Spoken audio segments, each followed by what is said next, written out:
आजपासून श्रावण महिना सुरू होते. श्रावण महिन्याच्या पहिल्याच दिवशी मस्त झाडं टवटवलीत आपली सगळी. पेरूचं झाड झालं, चिंचाचं झाड झालं, हे वड झाला,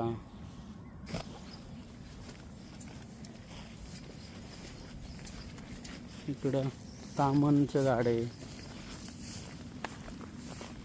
हा एक वड आहे, अजून एक तिकडे पुढे फणस आहे.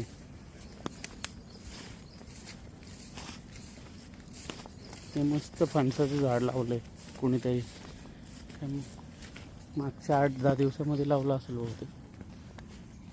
फणस आलाय. इथे जांभूळ आहे, पुढे जांभूळ आहे, त्याच्या पुढं आंबा लावलाय कोणीतरी. हा आंबा आहे, मस्तच.